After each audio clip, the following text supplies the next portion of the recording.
my name is Delia Caraballo, and the purpose of this presentation is to show you how to unload a positive blood culture from the Bact alert. I'm going to show you how to set it up properly. Let's begin. The blood of healthy individuals is normally sterile. If there's a presence of microorganisms in the blood, it's important to make a diagnosis, and especially on time. The Bact alert system is used to detect the presence of microorganisms in blood of patients that is suspected of having bacteremia and fungemia.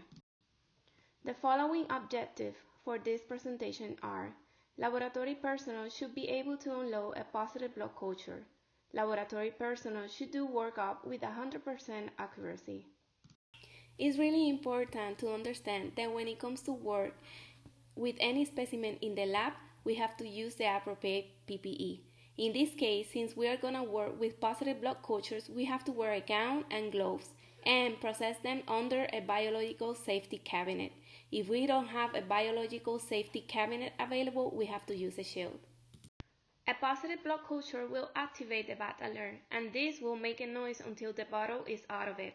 A yellow screen is an indicator of a positive blood culture. This will help the technologists to be aware of it in case it doesn't hear the sound. Before unloading the positive blood culture from the Bact alert system, we have to go to the MyLab software, which have the patient's information for that positive blood culture.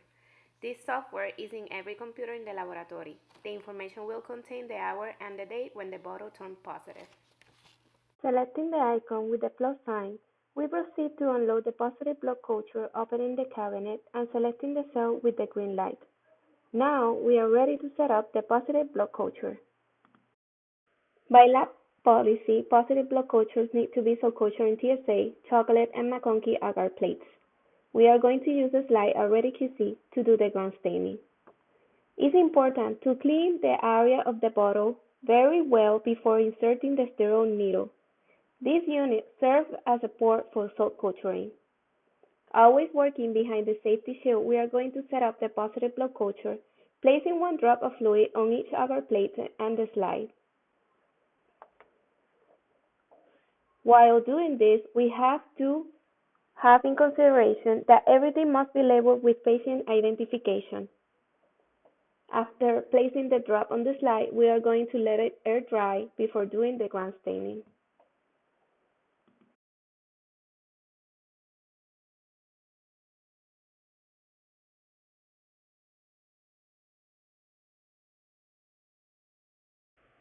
After setting up the plates, TSA and chocolate must be placed in the Type C CO2 bag and placed to incubation at a temperature 35 to 37 degrees Celsius, along with the McConkey.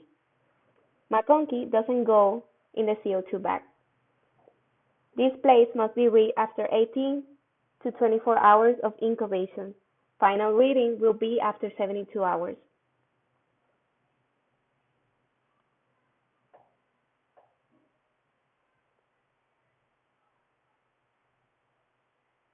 Now that the slide is dry, it's ready to be ground stained in the Previ color.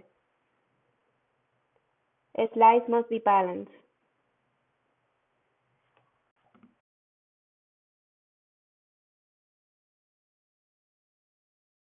After ground staining, we proceed to read the slide under the microscope to identify the organism's presence.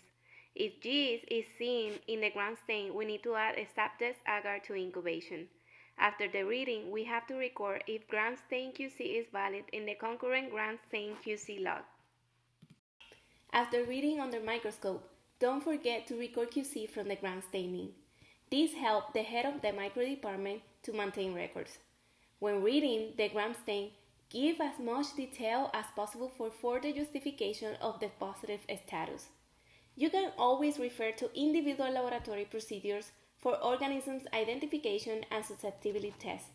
And last, every information found must be logged in Meditech, which is the laboratory information system that we use here at the hospital, and call all positive blood cultures to the floor, clinic, doctor, or nurses and document the call. The Bact alert system sometimes can flag false positive blood culture. Most of the times are possible contaminations, and sometimes can be anaerobes and microorganisms, which this kind of specimen requires specific conditions to grow. And because of this, it can be difficult to see them under the microscope.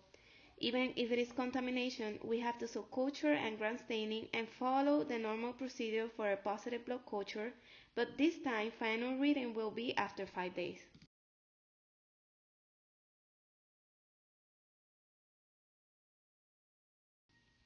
Well, this is all for the process of unloading a positive blood culture and setting it up correctly.